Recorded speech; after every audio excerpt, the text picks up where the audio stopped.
So hey anime fans. The series name is What If Naruto Got Harem with Bleach. So let's start the series as he drifted across what appeared to be an unending black nothingness. A kid with blonde hair and ocean blue eyes, who appeared to be approximately 15, thought torrents of sorrow transcend space and time, rising above the gods, only to be met with one's resolve and crushed under its weight. He was known by a number of titles, including Demon, Monster, and Freak, but the two people who created him called him Naruto Uzumaki. The boy's life was cruelly influenced by fate. The Kyobi no Kitsune, a nine-tailed fox spirit, assaulted his town, Konoha, on the day of his birth. He was condemned to a life of hatred when his father, Minato Namikaze, the Yondaime Hokage, locked the great beast into him in the face of impending disaster. He persisted and eventually became a ninja despite the fact that almost the whole village hated him because of the demon he carried. He joined Team 7, which was made up of Sakura Haruno, Sasuke Uchiha, and himself, after graduating the Ninja Academy at the age of 12 and earning a genin level under instructor Kakashi Haddock. To put it mildly, the team was dysfunctional. Even though they completed the required number of missions and were quickly enrolled in the Chunin exams, their relationship was not harmonious. Naruto would be the first to acknowledge that, when he was younger, he was a hyperactive fool. Sasuke was the worst of the three. He was a power-hungry idiot, and Sakura was a whiny fangirl. Konoha was caught off guard and attacked by Suna and Oto during the last section of the Chunin exam. Numerous skilled ninja perished that day, but none was more devastating than the Sandaime Hokage's demise at the hands of his erstwhile pupil, Orochimaru, the snake summoner. In order to persuade the slug Sannin Suna to become the Godaime Hokage, Naruto set out with Jiraiya, the Toad Sannin, after the war. Along the way, he picked up the Rasengan, a new jutsu that would quickly become his favorite. They returned to Konoha after locating Tsunade and fighting Orochimaru, who also desired Tsunade's survival. Tsunade was given the title of Hokage. Soon after, he and Jiraiya departed the village for a 3-year training trip under the threat of a group of 9 S-ranked missing nin known as Akatsuki. Naruto's talents were greatly enhanced by the journey. Naruto's foolishness was beaten out of him during the first few months. After several months, he had mastered all the fundamentals that he should have acquired at the Ninja Academy but was never instructed in. Learning new jutsu and other ninja skills took up the remainder of the time. After 3 years, Naruto was definitely at Jounan level. As time passed, his reserves only increased in size, and his chakra control had stabilized. He had attained a more respectable 5'10", and had finally reached his growth spurt. But his attitude was the most significant shift. After considering the months he spent in Team 7, he came to the conclusion that it was terrible. Reflection is a strong tool. It was a terrible mix of an Avenger, a fangirl, and an inexperienced sensei. If not for the Kyobi's instant healing factor, Sasuke's cold-blooded attempt to murder him would have been successful. At least in terms of bringing the disloyal Uchiha back to life, he no longer had the need or desire to pursue him. He had his little circle of friends and loved ones. He no longer craved recognition. And when he considered it, Sasuke had always been a verbally nasty, patronizing teammate. Sakura frequently mistreated him brutally and had never shown any concern for him. Indeed, he had assured her that he would return him, and he would do it in a body bag if he ever located him. Promises are meaningless in the ninja world, as he discovered during his travels. But Kakashi was another story. Although he didn't teach any of them, he never taught him anything. He was undoubtedly a top-tier ninja, but he was also a bad instructor. Yes, he skipped Naruto for the final Chunin exam stage, but you couldn't really blame him given who Sasuke had to deal with. As he continued to glide over the seemingly unending emptiness, Naruto laughed and thought back on the past. He sighed as he thought back to the bothersome incidents that led to his current situation. Rewind. As the wind whipped around him, Naruto stood on the head of the Shadaime Hokage in the Valley of the End and said, "Uchiha," quietly.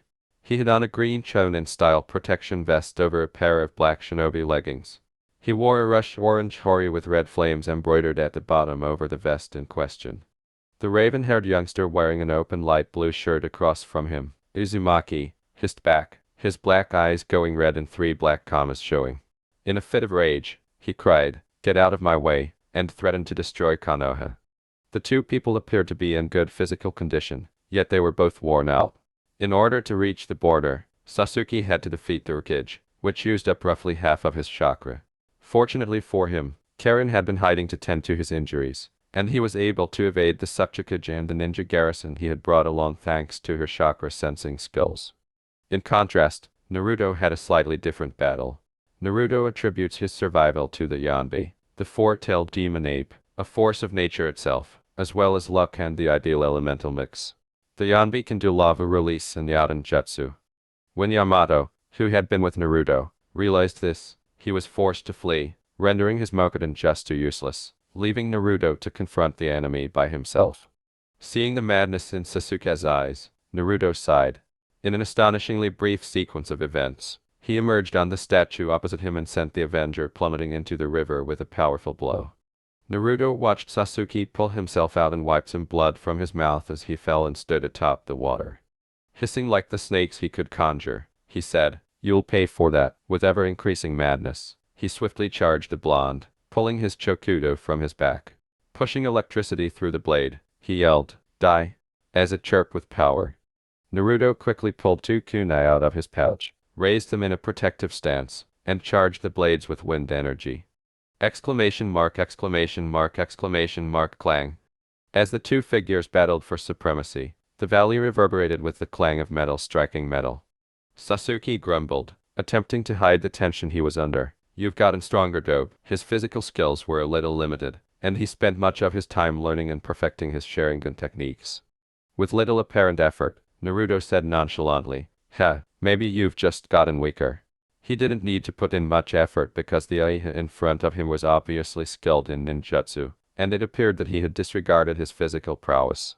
He wasn't particularly surprised because Sasuke was always copying but never learning.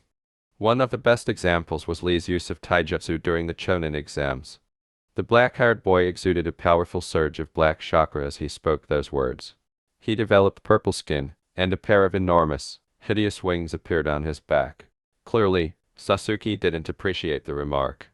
Naruto observed what his former teammate had turned into and shook his head, leaping back before he was overcome. He launched his counterattack by going over a set of around 5 hand signals.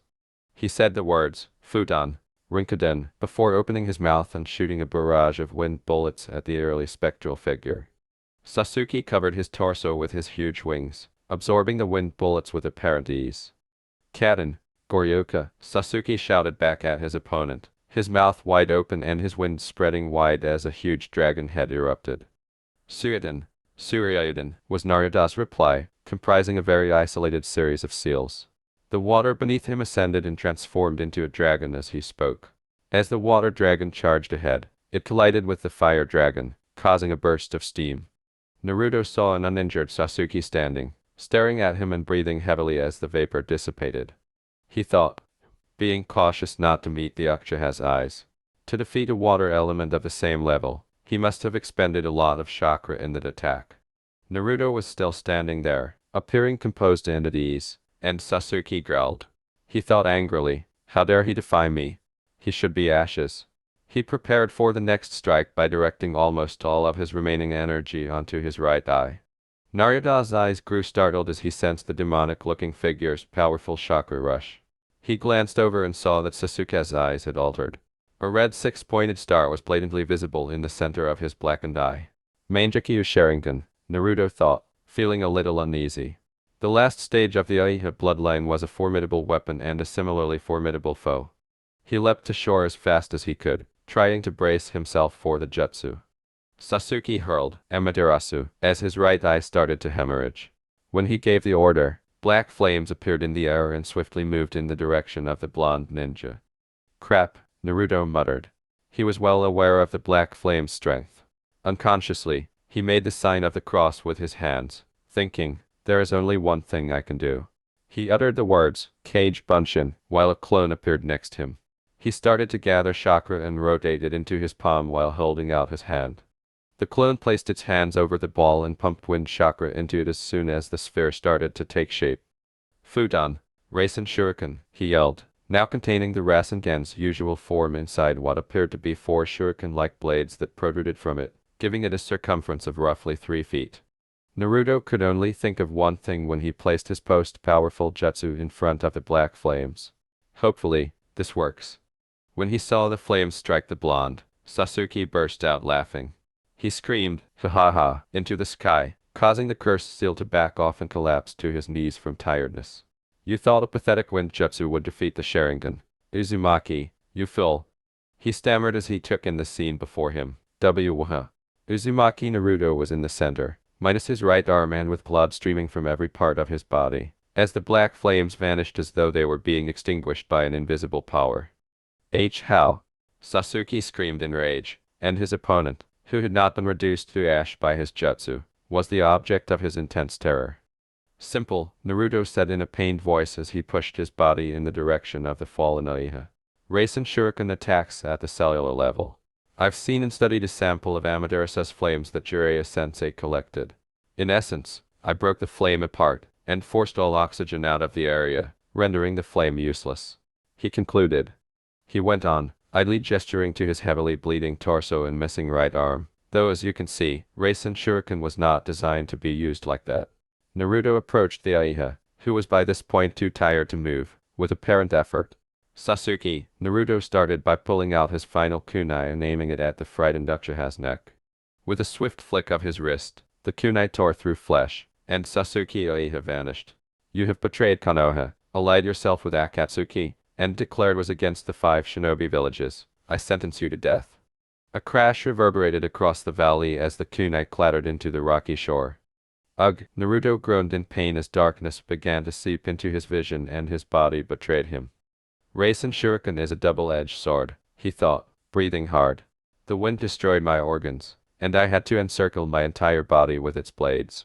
Not even the fox can repair this much damage. As he attempted to turn over, he thought, at least the village will be okay. He knew that he wouldn't actually die face down in the soil. As darkness engulfed him, he thought, the sky is really lovely. As Shikamaru would say, dying is really troublesome. Flashback end. Naruto grumbled. Boy, isn't that right, to no one in particular.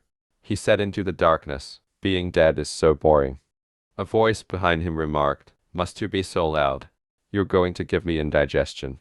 Naruto quickly spun around and prepared to battle his opponent by assuming a fighting stance. He was deeply terrified by what he witnessed. It was a tall figure, at least 8 feet tall. Red horns protruded from either side of its purple face. Fearfully, Naruto stammered, Shinigami, he recalled, among other things, the demonic face of the deity of death from the scroll of sealing. As the Shinigami acknowledged, Naruto Uzumaki, it remarked, with some delight, normally I would discipline someone who causes such a ruckus, but you are a special case, noticing the blonde's rapidly pallid complexion and desperate pulse rate. How so, was Naruto's stutter as he tried to gather himself. Meeting the person who caused a lifetime of agony was not something that happens often, and on top of that, the person in question was a deity. With an unreadable expression on its face, the Shinigami proceeded, a soul for a soul.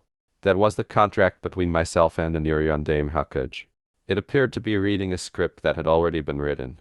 Since I have limited control over the powers of hell, it has taken 200 of your years to purge the Kyobi no Kitsune from your system. Now that the contract has been fulfilled, I have to decide what to do with you. Ended, looking into Naruto's eyes. As the god's eyes locked with his, Naruto shifted uncomfortably, feeling as though his soul was on display for everyone to see and his entire being was being judged. The Shinigami pondered as he weighed the boy's soul. I see, it had never seen such a bright soul before. Because of my influence, you cannot return to your own world. Such is divine law. On the other hand, I am also partially responsible for you. Again, part of divine law. What to do, what to do. During this time, Naruto was in a panic.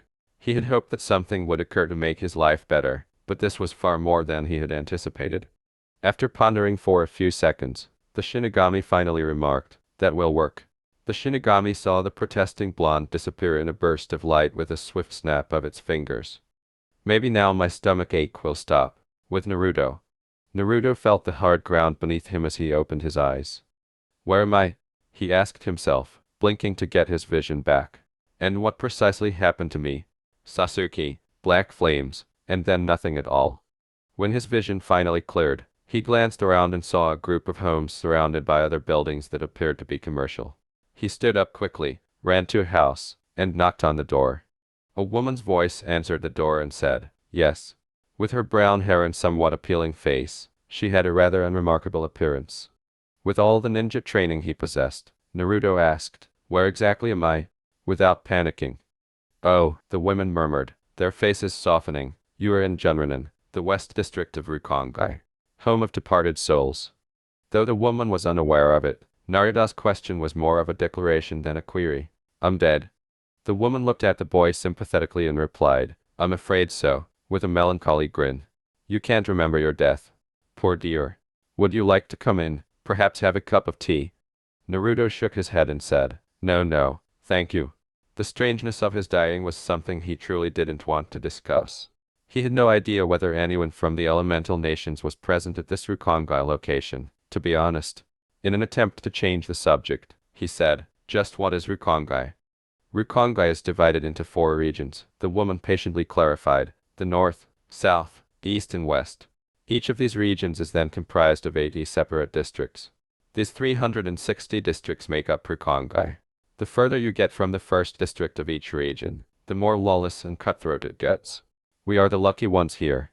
Living in the first district, we enjoy wealth and peace most districts can only dream of. She smiled sadly as she recalled images of destitution. In an odd attempt to avoid being noticed, Naruto asked slowly, Have you ever heard of Konoha? To put it simply, he had a hunch that his present position had nothing to do with the elemental nations and that if he disclosed his predicament, he may come across as a jerk. With a curious expression in her eyes and raised eyebrows, the woman questioned, Leaf Village. Such a strange name. I'm sorry, I've never heard of such a place, here, or in the stories I've heard of the living world. With a big, phony smile, Naruto said, That's okay. With no prospect of a response, he lied through his teeth and said, I'm not even sure how I know that name. It's kind of weird. The woman smiled sympathetically and said, Yes, it's usual for most people to just recall fragments of their lives. The two were silent for a few seconds as Naruto took some additional time to compose his racing thoughts and take in his surroundings. What is that wall? Naruto said, pointing to the striking white stone wall that drew his attention and extended as far as the eye could reach. It would be an understatement to say it was impressive. That, the woman stammered, her face gradually turning pale. Well, that wall encircles another area of Soul Society. She concluded, haltingly, without responding. What's in there? Naruto said, his curiosity piqued by the response. Is it really so frightening? He pondered, unable to comprehend the anxiety this woman exuded. As if some unseen force would suddenly appear and take her away, the woman frantically looked to her left and right and said, And never mind. It's nothing important. With his interest now at an all-time high, Naruto questioned, But why, so panicked? Gee, go away, the woman screamed as she retreated into the door. She slammed the door in Naruto's face after saying, We don't talk about them here. He thought sarcastically, clearly irritated. Well, that went well. Whoever they are, they must be charming. Later. Soul Society ? As he kicked a rock and watched it fly through the air, Naruto pondered. He never did get the woman's name until after he had learned some information from her. He sighed and thought, I'm dead, huh. Not really a surprise, but it would be nice to know where I am and how I got here. He would always run out of ideas for things after Sasuke, as if something were obstructing his recollection. It was among the ugliest things he had ever encountered. He looked up at the azure sky and saw his friends' faces in the clouds, saying, I hope they're okay.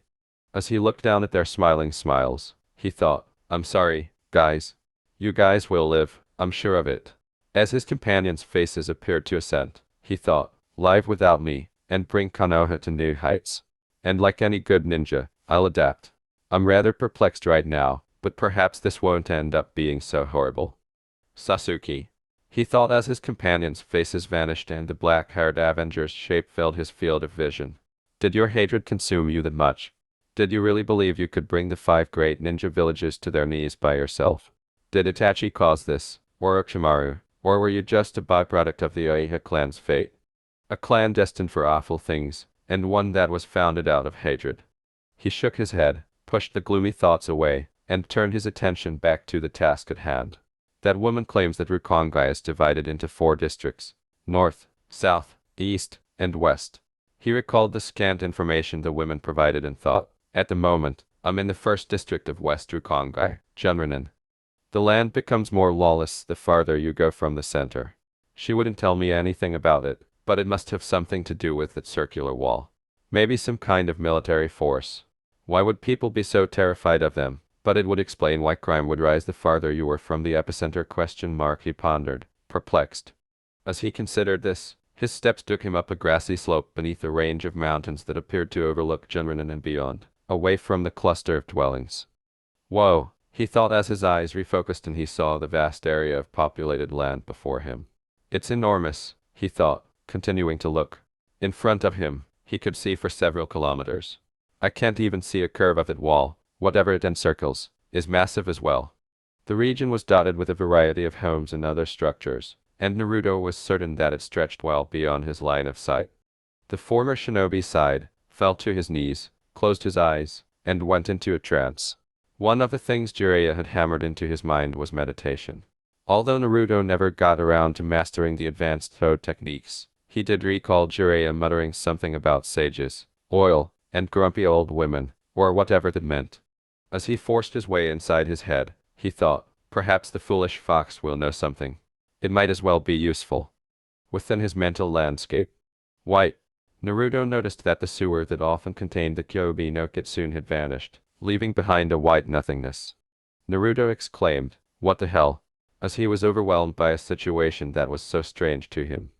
"Watch your language," was a female, reprimanding voice that seemed to be coming from all directions. Naruto asked, trying not to come across as astonished, but still sounding a little rougher and more demanding than usual. "Who are you, and where I am?" The voice reverberated across the region as it spoke. "Ha, you have yet to earn the right for me to reveal my name and domain to you, Naruto Uzumaki." With narrowed eyes, Naruto questioned, "How do you know my name? And just where is the fox?" The voice said, "The fox," with a faintly mocking tone. "And here I thought you were smart. You and the Kyobi no Kitsune were tied together in life. Now that your spirit has departed the earth, you and the fox are separated. As for how I know you," it went on, with a faintly playful tone taking the place of the mocking one, "I know you far better than you know yourself." With his eyes narrowing, Naruto firmly stated, "This is my mind. You will tell me who you are." Naruto dropped to his knees as soon as he said those words, and in order to keep his head up, he had to place his hands on the ground. As his arms started to shake and perspiration streamed down his cheeks, he thought, such overwhelming power. What is this pressure?" he asked himself. Fear seized over and he yelled in his head. As the pressure mounted, the voice, now as hard as steel, asked, "Do you honestly think you can make demands here of all places? You truly are a fool. No wonder you were killed by such a pitiful being." The final sentence made Naruto's eyes light up with rage and, unbeknownst to him, started to glow. He struggled to his feet and screamed, "Shut up," as a pale blue light flared around him. Unaware of the weight on his shoulders, he screamed into the white emptiness, "Don't even talk about that," he concluded, tears streaming down his cheeks as he gazed into the white space. "It's because of him I'll never see my friends again.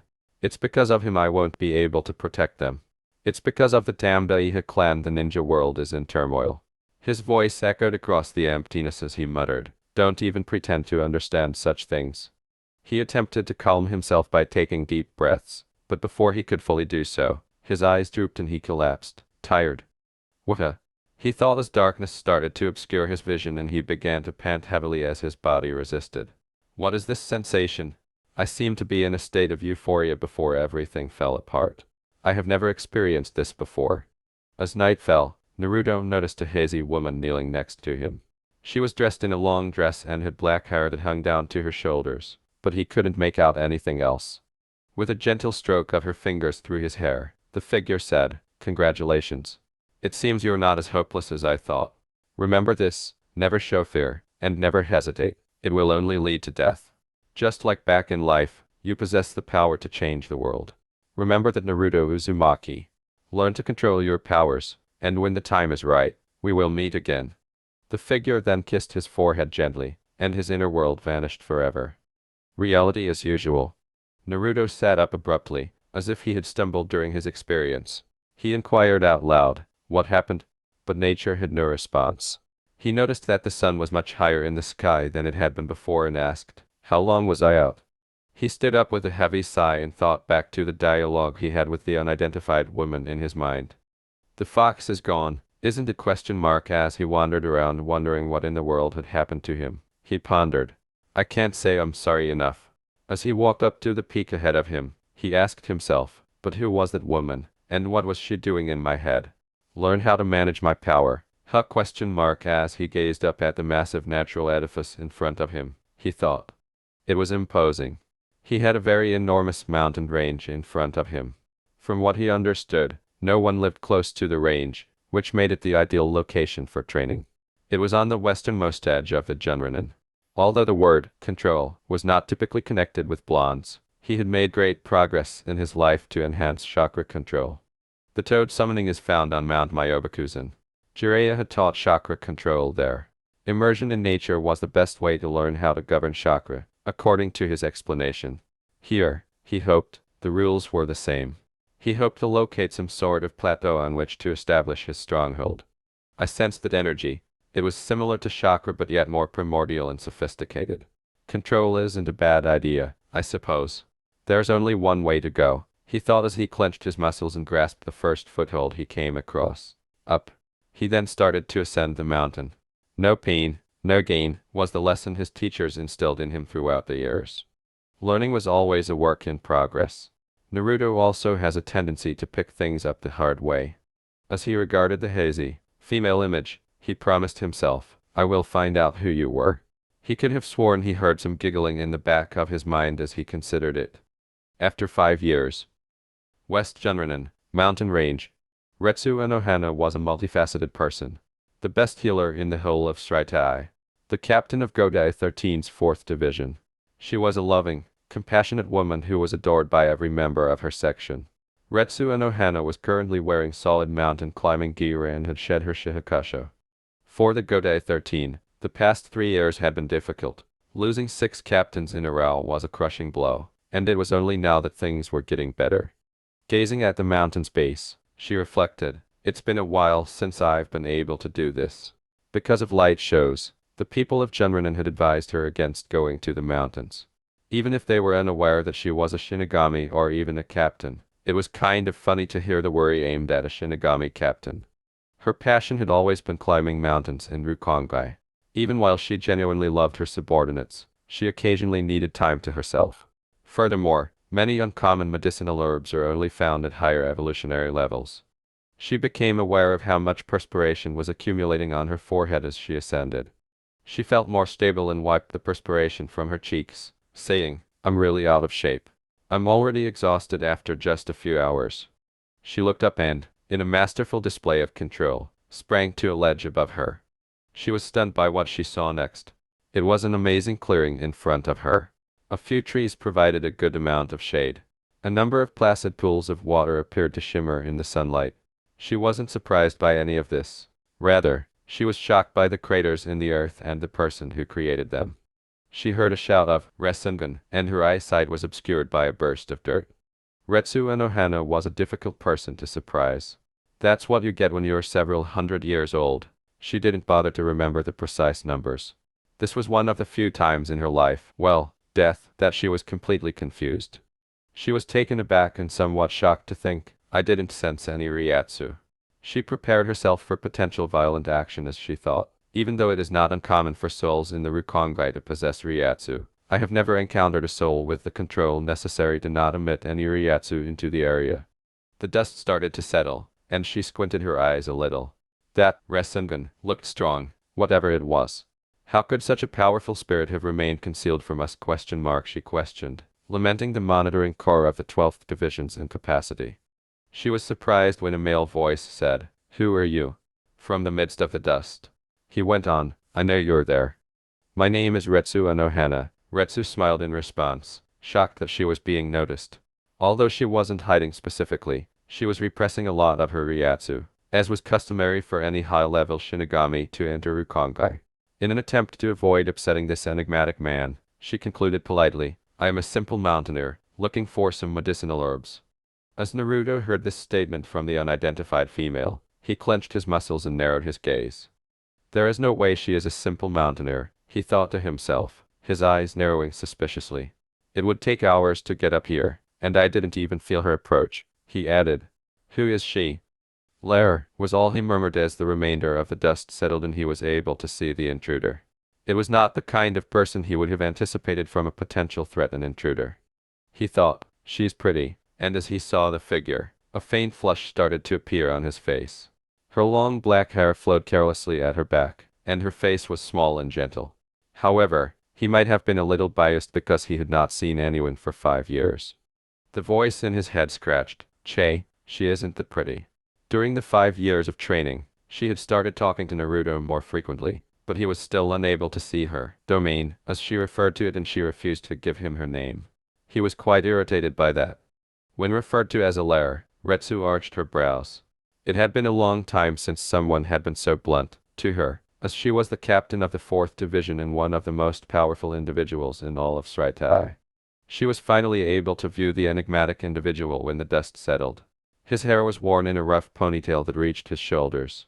He was blonde, which was a quite unusual hair color in Seoul society. With the exception of 6 thin, horizontal scars, 3 on each side, his face was flawless and he looked to be in his 20s. "I am a medic. Many healing herbs are only found at higher altitudes. If it is all right with you, I would like to gather some. It seems like the perfect place for them to grow." She completed with a small bow, silently awaiting his response. "Lair?" she asked calmly, raising an eyebrow and sounding almost amused. Naruto narrowed his eyes a little at this point, but not enough for the Retsu woman on the other side of him to see. As he examined the simple mountaineer before him, he thought, "Medic my ass. Her posture is superb." Thankful for the teachings Jiraiya had hammered into his mind about reading people, he thought, "It conveys a natural ease and calmness, but she is perfectly balanced, ready to react to anything." A little taken aback by that, he continued in his mind, "But I don't sense any harmful intent." He closed his eyes and muttered, "Fine," defying his better sense. As he pointed to the water pools, he remarked, "Over there. The herb you are likely looking for grows over by the water. Would you like some help?" he said. Despite the fact that she might have posed a threat, he was not inclined to assist in any way. As she made her way to the direction Naruto indicated, the woman said, "It would be most welcome," grinning broadly and bowing once more. "Thank you very much." As she passed the man with the blonde hair and headed in the direction he indicated, Retsu glanced at him.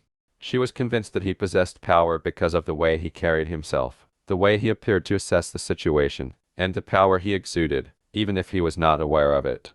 It was obvious that he was a warrior. Naruto was overcome with nostalgia. Gathering medicinal herbs with a fairly attractive black woman was almost uncanny. It reminded him of the expedition to Wave from all those years ago. "Those were the days," he said, recalling the assignment, which was one of the few times he truly felt like a member of a team. "Hey, I was so innocent back then." Retsu gazed at the blonde next to her as she collected different herbs on her knees in a composed manner. The space was well stocked. He demonstrated a startling level of medical herb expertise. She didn't even need to explain the different kinds to him.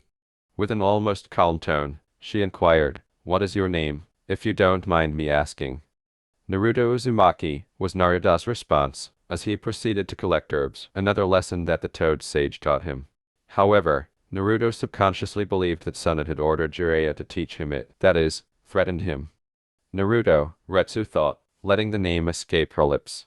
As she glanced at him out of the corner of her eye to see how he would respond, she added, "Maelstrom fitting, I suppose.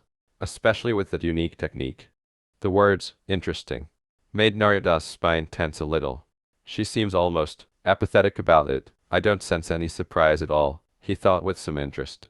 "However, based on my observations, this energy is not accessible to the people here." He smiled and said, "Thank you," trying to seem upbeat. "Apparently my name was inspired by the ramen topping though." He concluded by laughing and mentioning Jiraiya's very first book. It was funny, after all, and Retsu laughed a little too. She did, however, worry what his parents were contemplating. After a few seconds of stillness, she said, "Tell me." Dusting off any dirt that might have gotten on her shorts, she inquired, "Why do you fight?" Naruto stammered, taken aback by the inquiry. What? Not to mention how familiar the question sounded. Retsu clarified, for the first time demanding an explanation. "I mean, why do you fight? Why do you yearn to get stronger? What motivates you?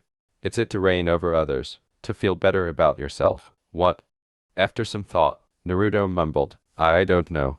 In fact, he didn't. Initially, He trained to improve his knowledge of that bothersome voice in his brain, but now he wasn't so sure. The obnoxious female voice echoed in his mind, and that's why you will never find out my name. You will never get to know my name until you discover your reason to be right, your purpose, and your resolve. Raising an eyebrow, Retsu questioned, "You don't know?" She did not anticipate this response. It was shocking and a little depressing to see the strong, self-assured blonde gone, replaced by a young man who looked lost and bewildered. He continued, trailing off and shrugging his shoulders as he saw his friends' and loved ones' faces appear once more. "Well, I used to fight for my friends, to protect my home and the people most important to me, but with those gone, I guess I have no idea." Retsu heard those remarks and smiled a little, sadly. For fresh souls, it was a regrettable event that occurred much too frequently. Many of them killed themselves as soon as they got there because they couldn't handle losing all they cared about and being thrust into a strange environment. Retsu turned to face the blonde and said, "Tell me, Naruto. What do you know of Shinigami?" She continued, her normally calm and pleasant voice becoming serious. For the gentlewoman, it was a shocking shift. Naruto's eyes turned black as the woman's final statement was spoken, and he fell to the ground as darkness took over.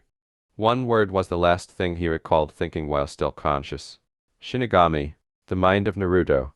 Naruto discovered that he was in a strange place. Above him, the beautiful full moon and stars made it clear that it was night.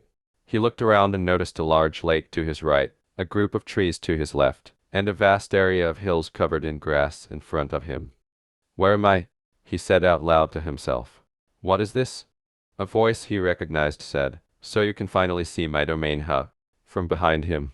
Naruto spun around and at last saw the person who had been talking to him for the previous 5 years. She had a rather odd appearance. The first thing he saw was her hair. There was a distinct contrast between the two parts of her hair. The left half was completely black and extended below her shoulders, while the right half was snow white. She also had a fairly attractive face. Her attractive features also included a tiny nose and soft-set brown eyes. A teal sash ran from her left shoulder to her right side of her body, and she wore a white kimono adorned with golden stars. "I've been hearing you for the past few years, and now I can see you." "Just who are you?" said Naruto bewilderedly. The apparition laughed as she looked at the young man's perplexed face in front of her. She laughed and remarked, "You still haven't earned the right to know my name. You've discovered the root of your indecision. Because of that I am allowing you to see me in my domain. In order to learn my name, you must prove yourself to me." Naruto questioned impatiently, "What more do I have to do?" He said, nearly yelling, "I've gotten stronger. I've learned to control this new source of power. What else do you want from me?" "You've lost your resolve," the ladies responded. "Haven't you figured it out yet? Your power depends on your will, the power of your soul. Show me your power." "Then why did you call me here?" Naruto said, his eyes starting to flood up with tears. "If that's the case, you are right. I have nothing left to fight for. Why did you bother bringing me here, to boast about what I can't do?" The blonde was viewed with sympathy by the women. Seeing someone so strong diminished to such a small extent saddened me. She had truly misjudged the importance of his buddies to him. Changing the topic, she remarked, "I brought you here to talk about the Shinigami." "Ha, Shinigami," pondered Naruto, pleased by the change of topic. However, it felt nice to let that out. It was as if a heavy burden had been removed. So many times did I curse the name, Shinigami. The Shinigami took away my father. The Shinigami took away the Sandaime. The Shinigami condemned me to a life of scorn. I hate the name so much. He spoke with a great lot of emotion. "You hate your Shinigami," the ladies responded, emphasizing your. "I know for a fact that you no longer believe that you are in your plane of existence anymore. Why should you associate two totally different entities?" Naruto said, "That's why you brought me here," in a sardonic tone. "To tell me that." The lady laughed and said, "Che, I needed to make sure you didn't die." She remarked, "I thought you would attack her the moment you heard the word Shinigami." In a gravely serious tone, she went on, "And let me tell you this, that women's power far outweighs your own." He questioned doubtfully, "She's more powerful than me." "Yeah, she seems a little dangerous, but I'm not exactly defenseless," he responded in self-defense. The woman screamed back, "It's because you are a fool. That woman makes you seem like an infant in comparison. Sure, you have the potential to match or exceed her given the training, but right now, you're nothing more than an annoying cockroach." To put it simply, comparing her to you is like comparing an academy student to a cage. At these remarks, Naruto's eyes widened and his face grew white. Even if he didn't trust the spirit as much as he could, she had always been honest in her omissions, and he never sensed any malice from her. Stunned by the spirit's casual mention of such a high level of power, he stammered, What the hell is she?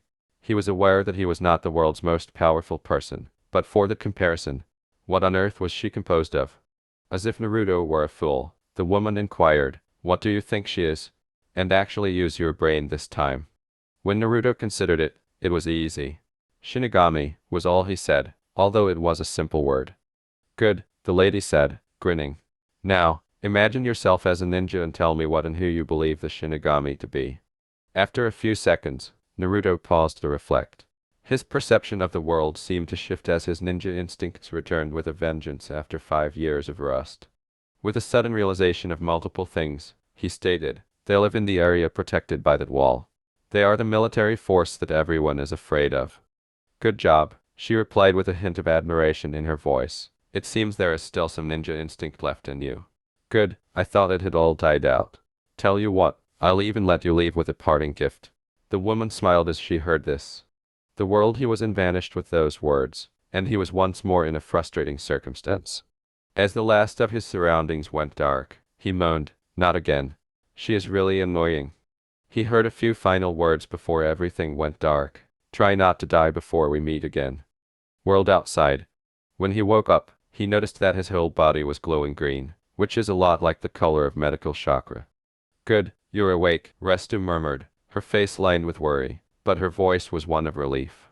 Naruto sat up and scratched the back of his head sheepishly, saying, yeah, sorry about that.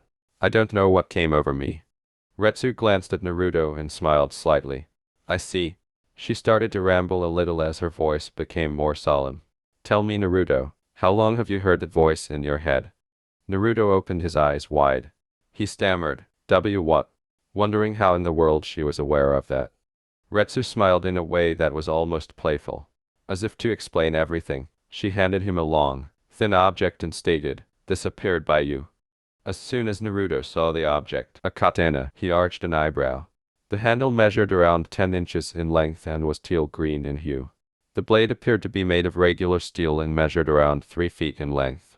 The tsuba, a somewhat elaborate circular feature that is not typically found in combat swords, was the only slightly oddity. What is this? He asked himself, admiring the sword. In his hand, it felt exactly perfect. He could have sworn the blade pulsed beneath his fingers as he pondered. Is this the gift the women told me about? He was startled out of his daze by Ritsu's words. So Naruto, how would you like to accompany me to Shraitai? As Naruto stood in front of an incredibly elderly guy seated in a chair that resembled a throne and staring at him intently, he wondered, how the hell did I get myself into this? At first, he believed, it had been easy. He felt he would be going whether he agreed or not, and he had nothing else to do. The walk to the enormous wall and the descent of the mountain were both rather easy. The Retsu woman was pleasant, almost shockingly so, and they had a wonderful conversation about unimportant topics until they got to the wall. Then the strange things started to happen. He was completely taken aback when this ape-like thing, which appeared to be around 30 feet tall, suddenly descended. After speaking with Retsu, they were granted access through a massive wooden barrier that the enormous creature had to raise. Naruto was astounded by the area's distinction from Junranen as they strolled through it. Although Junranen was not a slum, it was just not as magnificent as Shraitai. Comparing a 5-star restaurant to a hot dog stand would be analogous. He sighed in his brain, recalling the eye-opening discussion they had before reaching the 1st Division headquarters. Rewind. Naruto saw many individuals in black uniforms bowing to Retsu, who was grinning at them, as they strolled along the cobblestone street. He remembered telling her, quite popular here, aren't you, when he witnessed this display of deference. Hard to believe such respect would be given to a simple medic. When Retsu heard such remarks, she looked at the blonde next to him with a chuckle. As she heard the disdain shown to a Godai 13 captain, she could practically see the faces of other Shinigami turning pale. The words, I suppose I never did properly introduce myself, came to her mind. My name is Retsu Anohana, captain of the 4th Division of the Godai 13. Observing the rank she provided, Naruto questioned, Captain A. So, Does that mean among the Shinigami ranks, you're one of the strongest? When Retsu heard this, she arched an eyebrow. Interesting, she replied, somewhat taken aback. I never said anything about Shinigami except for the tidbit on the mountain. Did you infer all of this yourself? To answer your question though, yes. Among the ranks of Shinigami, the captain's rank as the most powerful. With his locks covering his eyes, Naruto replied, I see. And can I assume that among the ranks of captains, you are among the top? Ritsu's eyes narrowed a little at this. Alarmingly, Naruto's prophecies came true. She said, what makes you think that? Naruto said, never mind, and a tiny smile appeared on his face when he heard the reply. That's all I need to know. After a few seconds of stillness, he abruptly stated, since you introduced yourself fully, it would only be polite to do so as well, I guess. He said, my name is Naruto Uzumaki Namikaze, as he gazed up at the sky and saw the faces of all of his buddies from his earlier years. However, this time was a little different. They were waving to him as though to bid him farewell. I am the Rokudame Hokage, he declared, grinning up at the sky as his friend's visage vanished from view forever. He was unaware that his blade pulsed softly, as though it were somehow content. Flashback end. Naruto was not easily intimidated, let alone by weak-looking elderly guys, but this man was frightening. He didn't appear to be much. In fact, it seemed as though even the mildest wind might topple him. What was overwhelming was his strength. This man's strength filled the room, while Ritsu's was always contained and concealed beneath the surface. Naruto felt as though he was suffocated by the almost burning heat of his energy. Finally, the old man responded. Interesting, he had a very deep voice, and it seemed as though his words had immense power.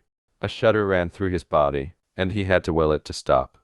Naruto felt 1,000 pounds lighter as the power faded, as if someone had flicked a light switch. He was shocked to feel perspiration accumulating on his cheeks. He looked at the elderly man while quickly wiping it off with his sleeve. He was panting from the effort, and he thought, what the hell is he? Compared to the Kyuubi, this presence seems much more massive. How is this even possible? It is as Anohana had said. The elderly man pondered, combing his beard and concealing his astonishment with a casual demeanor.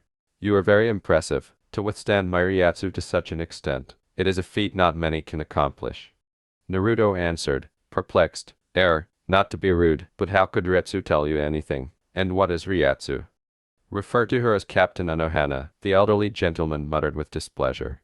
As for your questions, Ryatsu is the power of the soul. The energy which allows Shinigami to perform incredible acts. As for how I know about you, Captain Anohana sent a hell butterfly ahead to inform me of your arrival. Naruto resisted the impulse to roll his eyes and murmured, I see. What on earth was that supposed to do for him? He was able to figure that out on his own. He inquired nicely, so why exactly am I here? Indeed, he could tell the difference in authority even though he didn't like the elderly man in front of him. Captain Anohana had sent me a hell butterfly, detailing a powerful soul she had discovered in Rukongai. She requested that I personally judge you, and determine your fate. Of course, I was skeptical, but now I can see why. The elderly gentleman remarked in a powerful, deep voice. He looked him in the eyes and said, you have a lot of power within you. It has been a long time since someone has manifested their own Zanpakuto without outside assistance. Zanpakuto? Asked Naruto, letting the word escape his lips. The old man pointed to the blade that was now at the blonde's side and said, your sword. He stated definitively, it will all be explained in time. The Shinigami woman with the black hair stepped back into the room as the door opened as he finished speaking. He nodded dismissively to the two and added, Captain Anohana has agreed to show you around. Ask her any questions you may have. Now, Naruto was once again strolling down a cobblestone path with the Shinigami captain after scampering out of the room as fast as he could. Recalling the elderly man's admonition, Naruto finally caught himself saying, so, Red Air, Captain Anohana. It could be wise to refrain from saying anything offensive if this woman's power was comparable to the old man's. I see the commander spoke with you, Retsu remarked, smiling at the blonde. It's nice to hear my first name sometimes, so feel free to call me Retsu if you like, Naruto. Sheepishly, Naruto scratched the back of his head and mumbled, okay, Retsu. So. He trailed off, asking, what's going to happen to me and why do I not seem to get a choice? Finally, he raised an eyebrow at the conclusion. The woman with the dark hair smiled comfortingly. It's for the best, she replied. Those who passes Ryastu are immediately entered in the Shinu Academy, where you will learn the 4 arts of being a Shinigami. Hakuda, or hand-to-hand combat. Ho-Ho, or agility training. Kido, or demon magic. And then finally, Zanjutsu, or the art of the sword. As for why you need to enter, it's quite simple. Those who have Ryatsu not only feel hunger and thirst, while normal citizens do not, but those with sufficient power can have adverse effects on those around them. She concluded, hoping that her clarification was adequate. Naruto responded, taking in the information. I see. What exactly is a Zanpakuto? He said inquisitively. Retsu grinned when she heard the inquiry because she knew the topic will eventually be brought up. A Zanpakuto is the weapon of a Shinigami. It is born from our soul. No two Shinigami wield the same blade, just as no two souls are the same. When a Shinigami learns of their Zanpakuto's spirit, they are allowed to use the next level of power, called Shikai. She clarified. Naruto trailed off, pondering that woman in his mind. So then the voice. Retsu said, yes. It is your Zanpakuto spirit. I assume it tried to tell you its name. No, was Naruto's embarrassed response. Is she supposed to? He said inquisitively, cocking his head slightly. This remark caused Retsu to raise an eyebrow. Yes, she replied, somewhat surprised. A Zanpakuto normally tries to inform its wielder of their name as soon as they can see them. I have never heard of a case where a Zanpakuto spirit refuses to give its name. This is what's happening to you? She inquired. Naruto scratched the back of his head sheepishly and muttered, yeah, I guess. She refuses to even try to tell he her name. She keeps saying I have to earn the right. He thought about it. Interesting, was Rista's response, her mind racing. What an obstinate Zanpakuto spirit, she thought to herself. This experience sounds almost like a Shinigami trying to perform Bankai. She said, it is unique. She smiled and reassured, but I wouldn't worry about it too much. After a pause, Naruto said, so, this Shinu Academy, what's it like? As Retsu recalled her own time at the academy, her eyes grew a little blurry. Considering how much fun she had before taking on the duties of captain, she remarked, it is rather enjoyable. The normal curriculum lasts for 4 years, though from what I saw, you could finish it in substantially less time. Souls from all over Rukongai attend. It's a good opportunity to meet new people. She said. This time, at least I won't be so foolish. Naruto thought, listening to the explanation. Sounds a lot like the Ninja Academy back in Konoha. He thought with a mental chuckle, remembering his younger days, and although he didn't like that he had once been so naive, he did miss the simpler times. With one of his biggest smiles in a long time, Naruto remarked, it should be fun then. It will be nice to meet some new people. You must have gotten pretty lonely up there in the mountains by yourself, Retsu said, glancing at the blonde. Naruto closed his eyes for a few seconds and said, yeah, sort of. On the one hand, I really needed the time alone. On the other hand, I suppose I did require companionship. As she glanced at the blonde out of the corner of her eye, Retsu smiled a little, contentedly. He had changed a lot from the man she had seen hours before. He appeared more tired, but there was also a spark of fire, which was quite interesting. She said, you are most welcome to visit my division while you have off time. She thoroughly enjoyed his company and found him intriguing for some reason. Your division ? With a slight frown, Naruto asked, a little perplexed as to what the divisions were, even though he knew she was a captain and had to lead someone. There are 13 divisions, Retsu said, waving to a couple of Shinigami who were passing in a deep bow. I am the captain of the Godai 13's 4th division. You will be placed in a division upon graduation, she said. Naruto pondered, I see. He assumed it was a fairly straightforward command system. What exactly does your team do ? He inquired inquisitively. She raised an eyebrow at the blonde, perhaps daring him to say something about it, and replied, we are the healing and support squad. Well ? You really are a medic, huh? Remarked Naruto, sheepishly massaging the back of his head. He asked nervously since, in his experience, the medics he knew always liked to smack him. I am a medic, and the mountains have some of the best medicinal herbs, Retsu said, laughing. My section is in charge of other people's healing.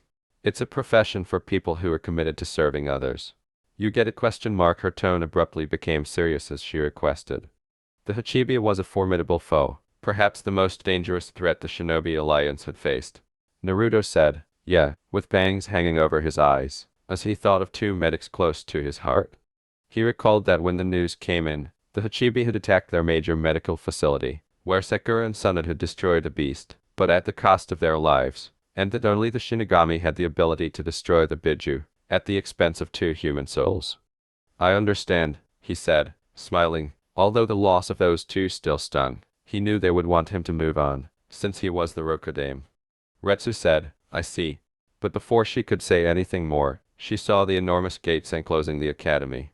Well, it seems we will have to continue this another time, she said, as a plain-looking Shinigami approached her, bowed deeply, and gave her a key and a few sheets of paper. She hummed as she went through the documents. Here, she continued, passing the key and 2 sheets of paper, is your class list, and the second is your room assignment and map. She sheepishly stated, I'm sorry, but something has come up in my division. I must take my leave. Before she could say anything more due to a black butterfly landed in her finger. Naruto believed he heard her mutter the words, damn 11th Division, before she vanished from observation. Naruto sighed as he looked at the map and headed for his room, reflecting on what he had learned that day. This is a lot to take in, he thought, a little irritated. I wanted to get away from the killing, the death, and yet it appears I've been thrown into it, head first. He had reached the door to his room before this distracting thought took over. He shrugged his shoulders, put the key in the lock, and opened the door, almost bumping into someone. After barely avoiding a tangle, he murmured, Ops, Naruto. My name is Naruto Uzumaki. I guess I'm your roommate, he continued, a little haltingly. The figure in front of him said, Hey, in a voice that seemed almost hesitant. My name is Kira Izuru.